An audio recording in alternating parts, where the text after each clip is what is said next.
Welcome to the Extra Pass podcast presented by Melbourne United. I'm your host, Ben Hopkins, joined as always, back again, Adam Ballinger. Balls, how are you? Good to be back. I was doing stuff earlier today. It's my second job of the day, kind of. I've already doing double duty. We don't need to talk about that. It's not a big deal, but yeah, I'm just working hard today. I think it's a big deal, teaching kids to stand tall through right, Melbourne Stand Tall United. program. Yeah, sponsored. Maybe another sponsor. Doing good. Good to be back. Well, it's good to have you back because we got a very special guest here. Senior writer at The Athletic, host of the Game Theory podcast, Sam Vecenie. Welcome to the show. What's going on, guys? I'm just glad to be here with Adam. I see the way Adam works with those kids on the court before Melbourne United games. Yeah. Finally someone talks about it. Yeah. He's fantastic. He does an unbelievable job with them. This is great. All 20 minutes of it. Ben, if he works 20 minutes in a day, it's a big day. No, Boy, rough start to the podcast for me. Just kidding. He's here all the time. I was going to say, in your pregame rundown before the games, have you ever seen, you do the drop it behind your back and then they've got to catch it. Have you ever seen any of your kids catch it? No, they can do it. But a lot of them do bend their backs after the drop, and that's a no-no, but it's hard not to do that. But yeah, I don't know. Like with those skills, if you're watching, can you see any future?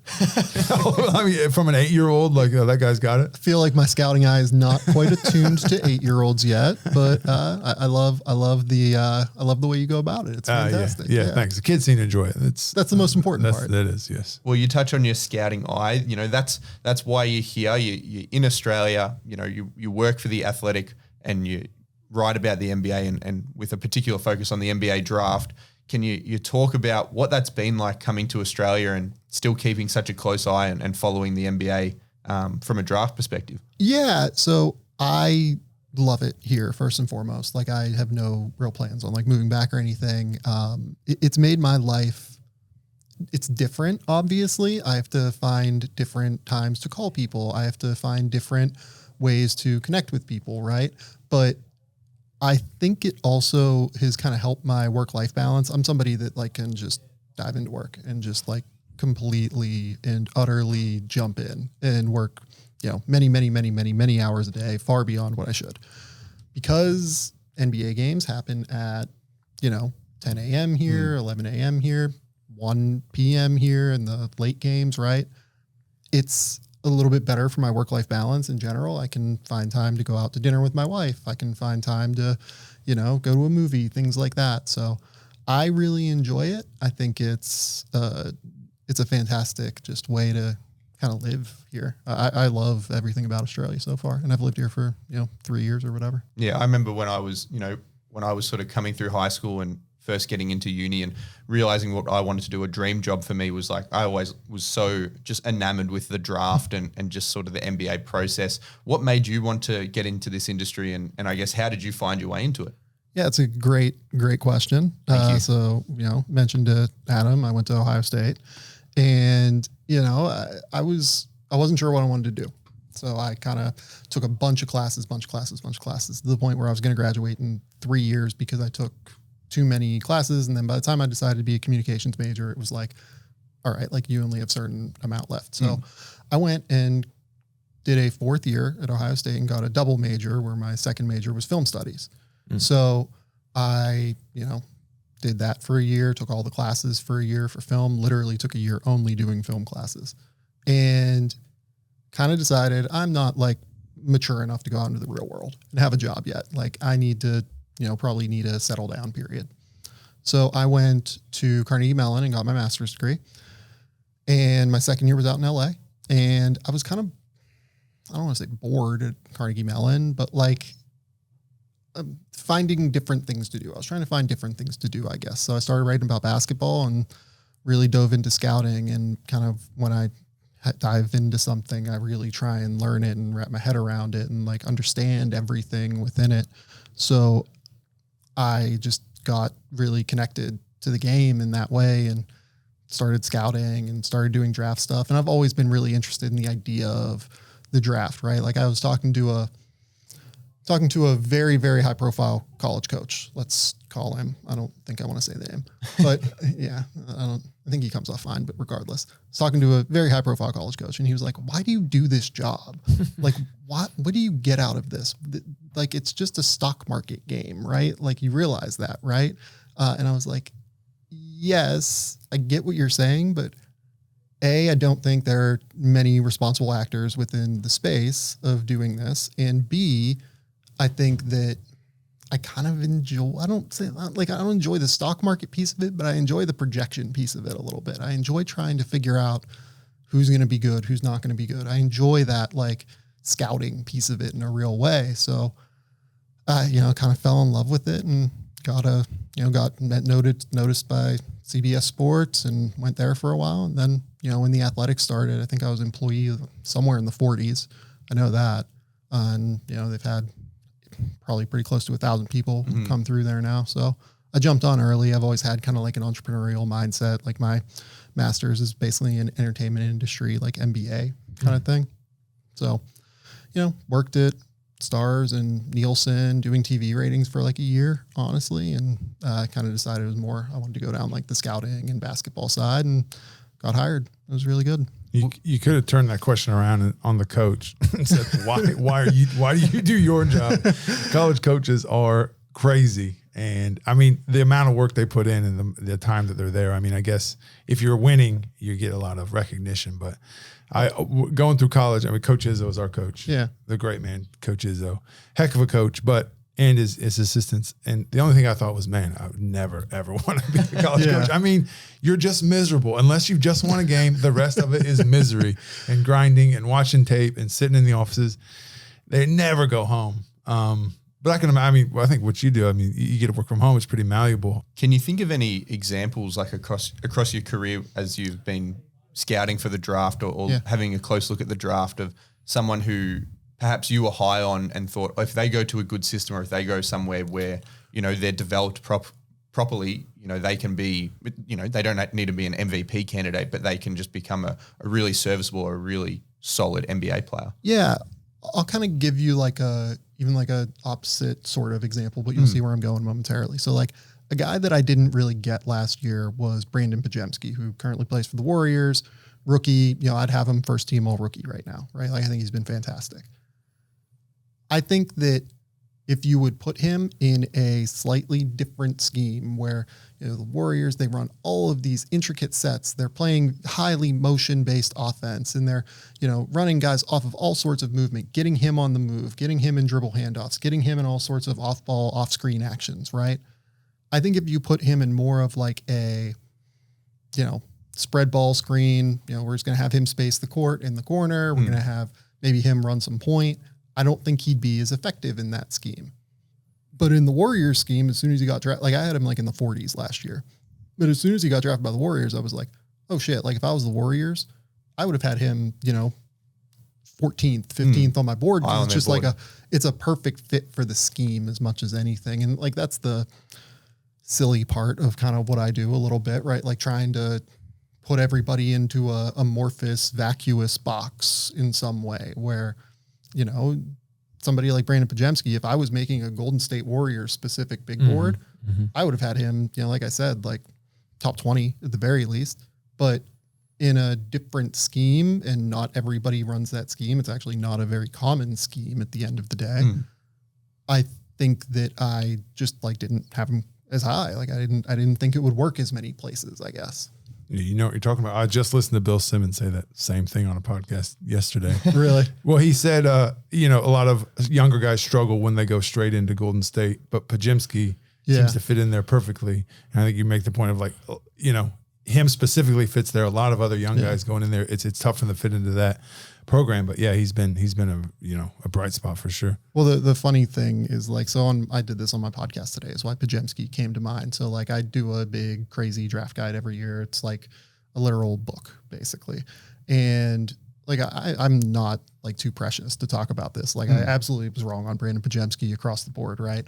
So I literally pulled up the draft guide from last year and I was just live streaming him. I'm just I got that wrong. Didn't notice this enough. Didn't talk about the feel part of his game enough. The way that his just processing ability of basketball is so elite. Miss this, miss that. It's just everybody misses. NBA teams, they have to get 3 picks right per year. Yeah. They have to get 1 pick right realistically per year, and they can miss on 2 guys per year. I have to rank 100 guys per year. Yeah. I'm going to miss. A lot of work. Yeah. But you never know. That's the same getting imports to come over here in 100%. the NBO. You do a lot of research, not as much as the NBA team would do. You can know everything about them, and you never know until they get off the plane, show up on a court, and start playing. You just can't, and that's the beauty of sport. I think the beauty of, seeing people play, and that you got to see them with your eyes. But like the NFL is another thing. It's like even those guys, the amount of research they do to get a quarterback. Oh yeah. I mean, that goes into is like insane. They know everything. They give them like IQ test, everything you could possibly think of. They still mess up. They still mess up like 50% of the time, maybe even more. These guys get into a couple of games and immediately they're off and they're like, oh, this is a mistake. Well, we talk about the process that you have gone through to try to put together your list. You've just had a new mock draft come out and you've got our man Ariel going late in the second round. Can you tell us a bit about what you've seen from Ariel across his journey, and I guess specifically this year as he's come back from the Achilles and really shined in a lot of moments? Yeah, so Ariel's really funny. He went to he's been around scouting circles forever. Like I probably heard about Ariel 4 or 5 years ago at this point. He went to the NBA draft combine before he ever got to Melbourne, right? I didn't love him when he was younger. I thought he was like a little bit below the rim, a little bit heavy. I thought that he didn't move his feet super well. I thought he was like kind of a back to the basket-ish, like big kind of weirdly in Lithuania. And I just didn't get how it would work in the NBA. Like I was really curious on how, the game's going away from guys like this, right? He gets here, the first year, pretty good. Like he's, figures it out by the end of the year, realistically, figures out how to make an impact, figures out how to be who he can be. And I hear all of this incredible hype coming into his season last year where everyone's really excited about him. He looks great. He looks like he's a totally different dude physically right now. And then he tears the Achilles, right? And the thing I've been most impressed with this year that I think is translatable to any level is just work ethic and resilience. On like a real level with Ariel, that dude deserves an immense amount of credit for coming in, being willing to put in the work to the point where like I heard like about the Hoop City runs last summer against like the Boomers and heard like he looked amazing in those. And that would be what, 8 months out of a torn Achilles, something like that. So for him to bounce back in the way that he did, that is just the biggest, most important like tick that I think you can make for somebody.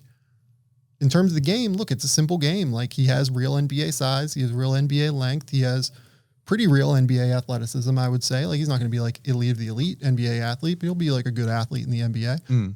Runs the court, plays incredibly hard, plays like more of a drop coverage big style, which a lot of teams will be very comfortable with in the NBA. And I think he's got a real shot. Like I know that he, the production is what it is for his age or whatever. Probably average, you could tell me better, like 9 points, 7 rebounds, something like that. But he blocks shots. He's a physical defensive force on the interior. He's willing to throw his weight around. He's physical and he plays hard. You can get away with a lot as long as you have that and you have real NBA size and you have real NBA athleticism. I like him as a second rounder. Like I think he should be drafted.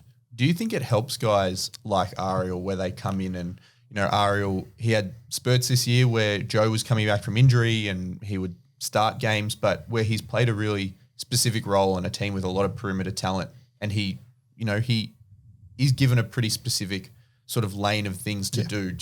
How much do you think that helps guys as they go into an NBA system where they're probably going to be told, especially if you're someone like Ariel, run the floor, protect the rim, get up for lob dunks and crash boards? In his case, where the role in the NBA is going to be just so simplistic in a lot of ways, it's going to be run the court, play drop coverage and defense. If you get caught on an island, we need you to stick with him for 2 slides until somebody recovers, right? Offensively, you're going to screen and roll and you're going to rim run. Eventually, maybe you could expand into some short roll passing, something like that.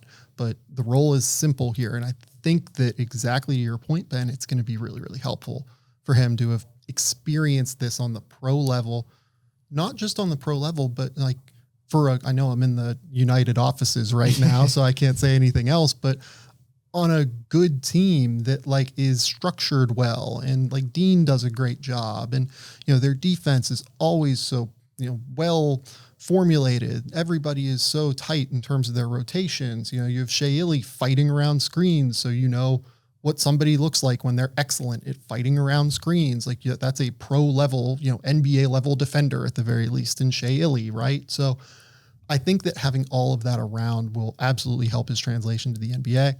In terms of, what it looks like next year, we'll see. Like, does a team try and stash him? Does a team give him a two-way? Does a team, this, that, and the other thing, right? There are a lot of different options, I'm sure, for the folks over, I think he's rep by Wasserman, but there are going to be a lot of options on the table at the end of the day. And we'll see what it looks like. I'm sure he'll go to Summer League and, you'll have to make an impression in some way, shape, or form, and you'll make an impression in pre-draft workouts. Yeah, and you talk about, playing with so much talent. I think he's spoken about it a lot, and you can see it on the court just with the amount of lob dunks he gets from Delhi. Having an NBA point guard, someone that's won at the highest level, and then also having an Ian Clark there who's done the same. How much do you think that helps? I know he's spoken about it a lot, just learning and picking their brains constantly. Oh, immensely. I'm sure it'll help him immensely as he goes to translate.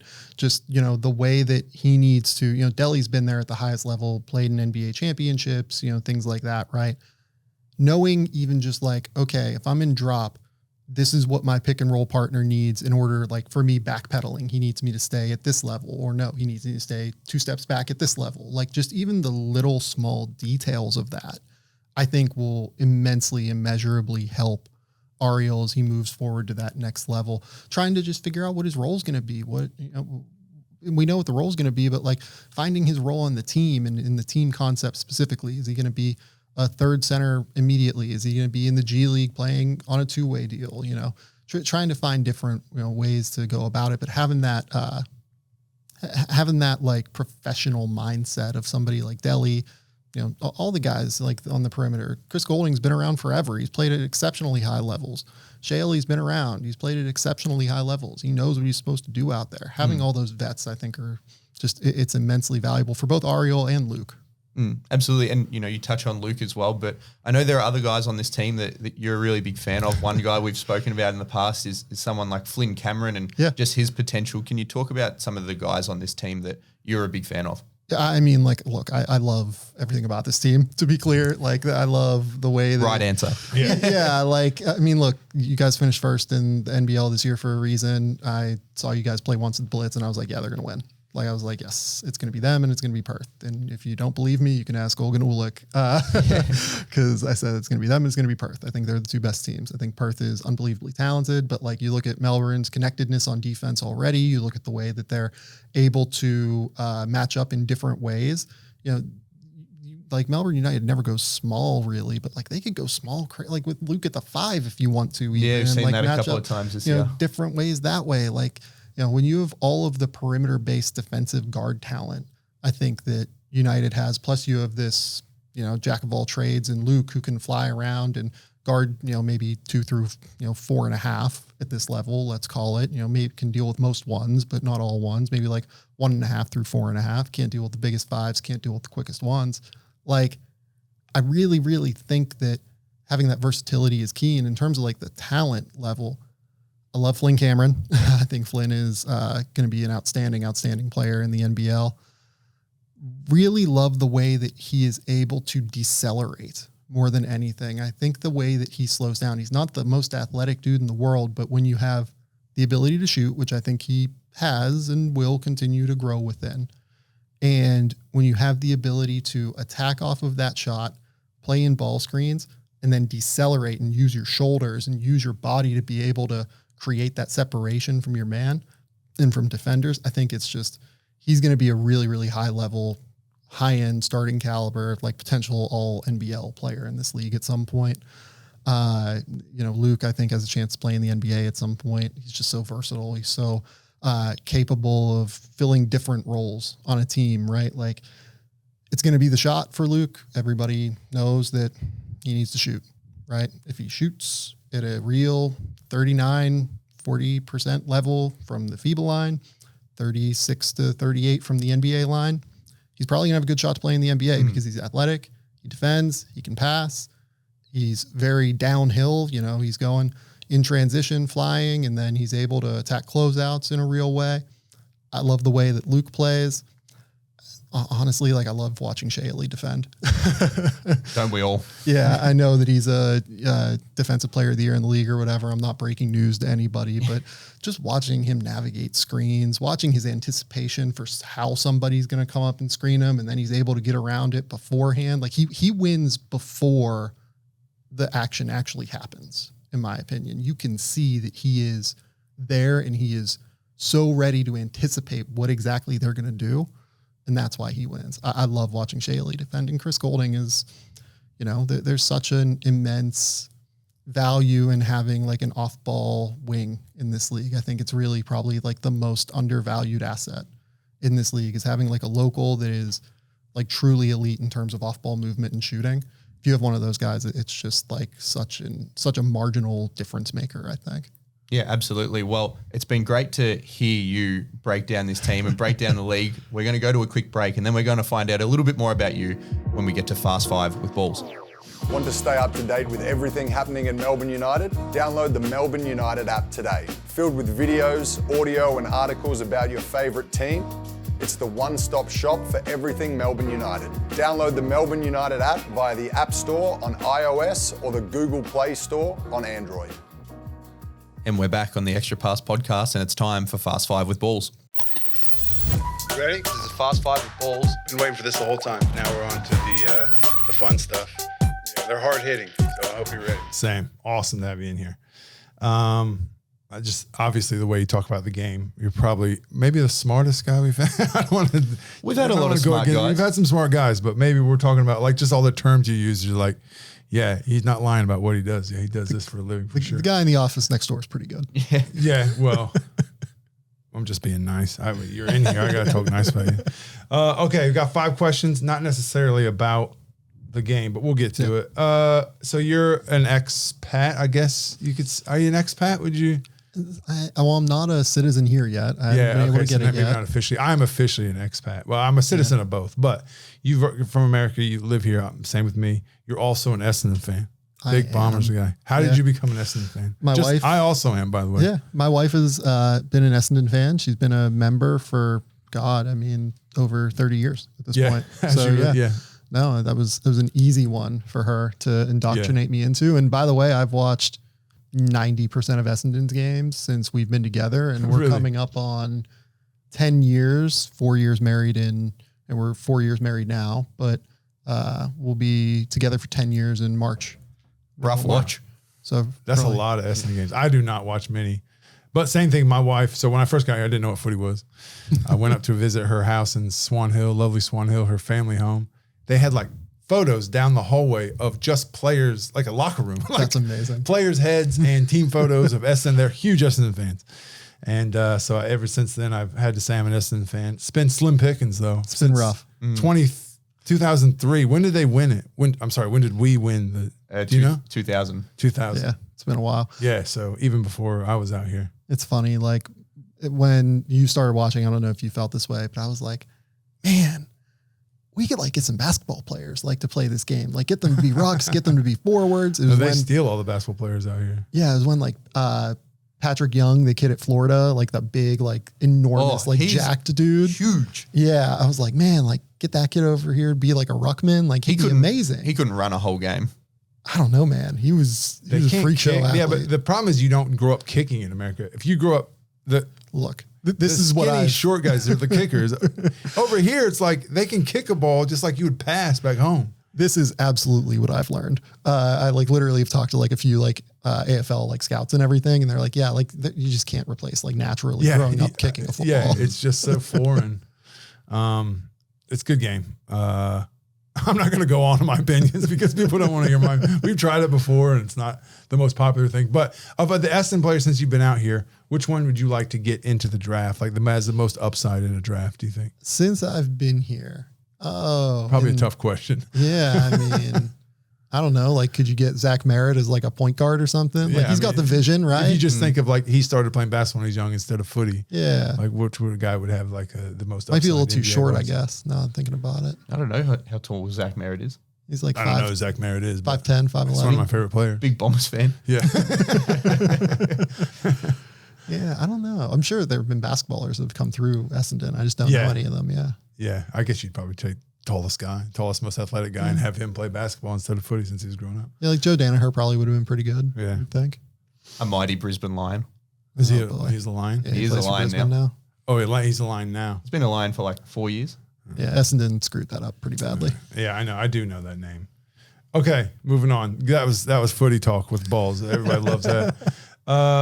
Okay, 3 foods you miss from the States.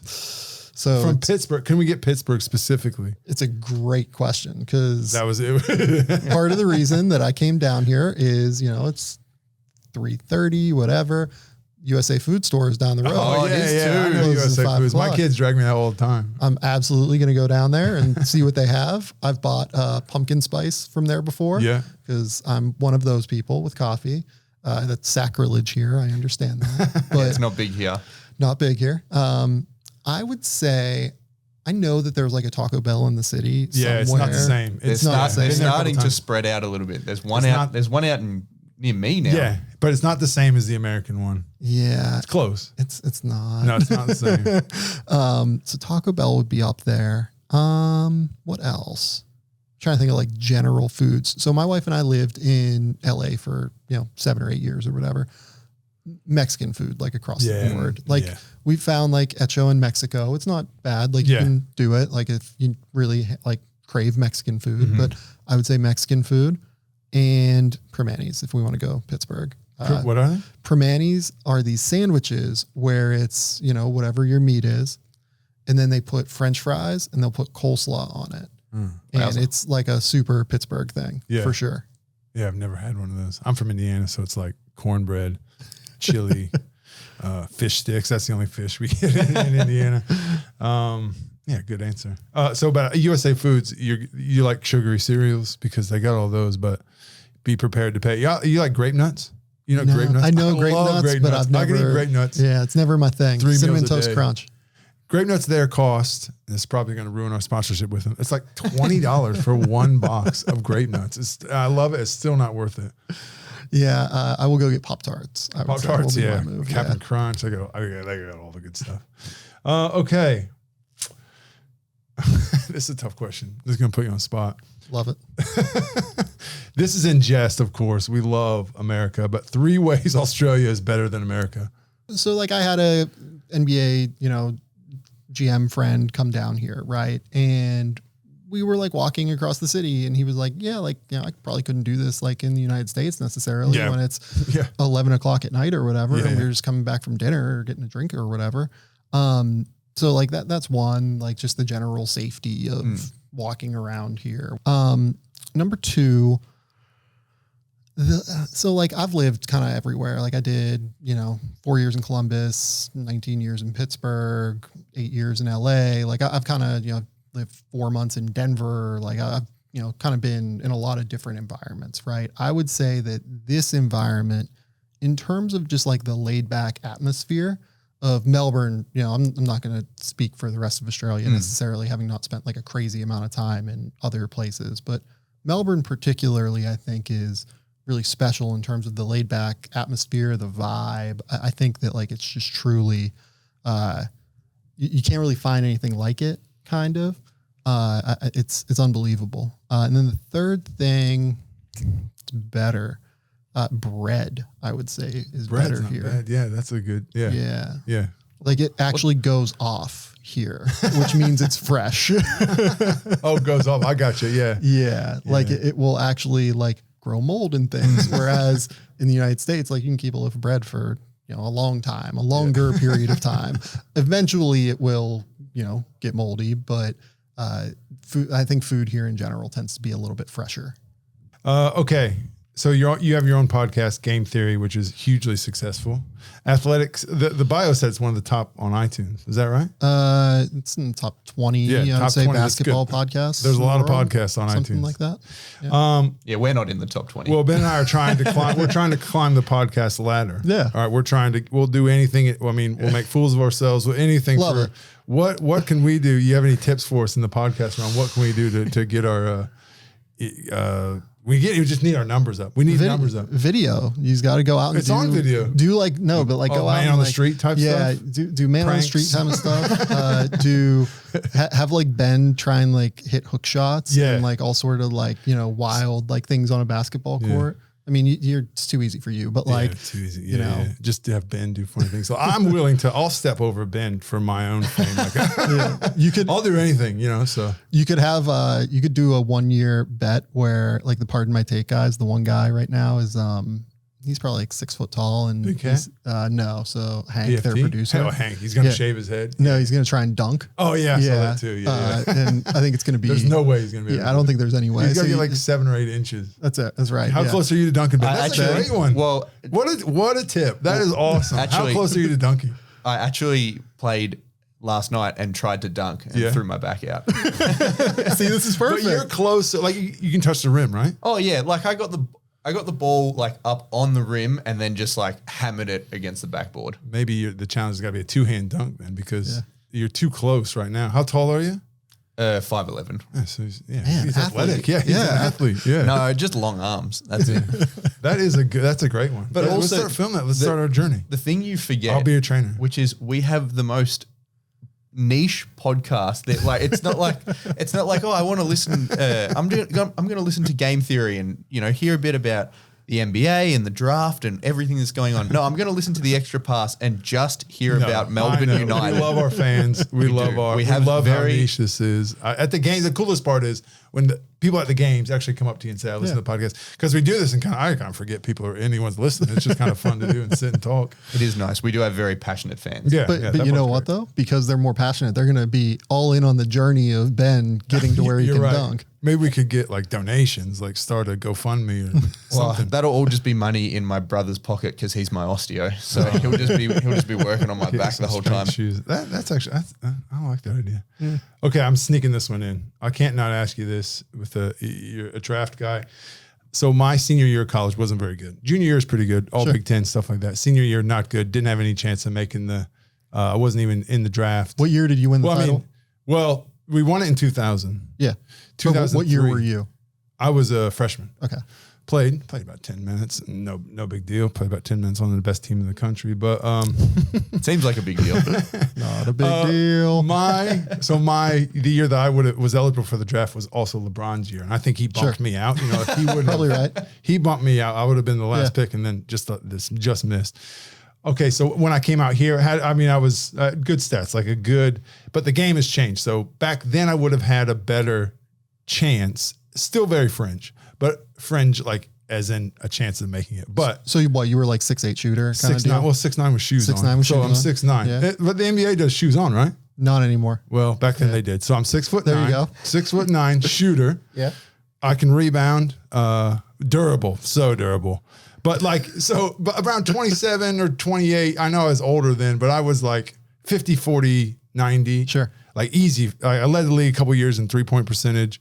Like 15 points a game. No, like 20 some a game. Oh, so they were 48-minute games. Yep, 48-minute games. Okay. But like 20. So like a Josh Bannon upside. Yeah, but deal. better, like way better. Well, I mean, if we're going, I was an import, so I was like 22 a game, 10 rebounds. Yeah. Led the league Gary in block Clark-esque. shots. Let's say Led the that. league in block shots. Yeah. But a much worse athlete. Well, that's my downside. I haven't got to the downside yet. Yeah. I know what you're thinking now, lottery pick. But I can't, my vertical was always the lowest. At Michigan State, we always measured it. Always the lowest. Off 2 feet, I couldn't jump. Always the lowest on the team. What's the other downsides? So athletic, not great. My vertical wasn't great. Stats wouldn't have been great. But where would you have had me on your draft board at that time? Are we talking about at 27 or are we talking at 22?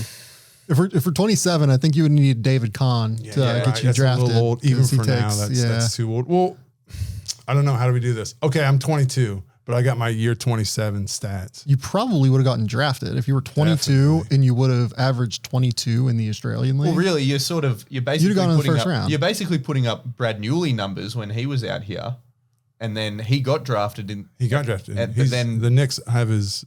Yeah, they still have his rights. They traded his rights a couple years ago. So I was like top. He was drafted top, like 56. I was in the top 10 of 8 of the 10 positive categories statistically. Balls, your time has passed. I'm just saying, this is my only chance. I probably would have been drafted. Look, like Alex Tui could get drafted this year. Like, all on potential. Yeah, you're right. Yeah, like so if you were first rounder. Just tell him he would have gotten drafted. So first round up. for sure. If we're talking like 22-10, like in the Australian, like in a pro league, yes, you would have been drafted. Like you would have gone in the first round. Congrats, man. Yes. I can't wait to tell my kids. I did play in the NBA. I'm going to need your number there to give me a call, please. All right. That was a selfish one. Okay. Now we're on to the most famous question. Everybody loves this one, except for some people in the office that tell me not to ask this. What was your first CD? You're of age. First CD. Yeah. First CD. Maybe. No. Well, like when I was young, like probably like 9 or 10. Yeah. Oh man. First CD. There's a good chance it was Backstreet Boys. It's either like I had like a weird mix. Like I would listen to like Backstreet Boys. Yeah, but you're also 9 and 10 years old. Yeah, 100%. Yeah. And then I would also, my parents would like, my mom particularly would listen to like hard rock, like hardish rock, like stuff like that. So like Matchbox 20 would be just saw Matchbox 20 live. Did you? They were both just out here. Matchbox 20 and the Goo Goo Dolls on tour out in Australia. I had the Goo Goo Dolls album for sure. I had Creed CDs. I got to be real. This is not a lie. We can go out to the van right now. I have a Creed CD in the CD player right now. We can check that afterwards. Get that on the video. Bring the van out. Human Clay, banger after banger on that thing. Balls just out here rocking to Creed. That is how you guys get the audience up. Yeah, we're CD guys. Get Creed on here. No one, like, first, if we put that out on social media, so many people will be like, what's a CD? The rest are just like, I know Higher, and that's it. Well, I mean, that's on the album. What If is the best Creed song. Okay, so we'll move on from CDs because you're a movie guy. I am studied movies for a whole year at school. Yeah. It's now really 3 years, to be honest, because my master's was in it too. Yeah. So how many did you watch? I mean, you're a movie buff. Are you watching a lot? Like how many a week? I watched, I can probably look at the number, but I think I watched like 23 releases, like something like that, like a crazy. So all 2023 releases. So all, wowza. My wife and I watch a lot of movies, and I watch a lot of them like on my own. Yeah, that's cool. But and how much of a don't you like? So you're into NBA. Obviously, you write about it constantly. Do you write about movies? Like, are you? I mean, like, do you have a poll there to like be? I got to get my opinions out on this too. Like, I'll like I have a Letterboxd account, and like I'll write down like a couple thoughts on movies. Honestly, it's like more for me than anything. And then like I read a lot of books, so like I have a literal Excel document of like the books I've read. Nice. Just to like keep track basically.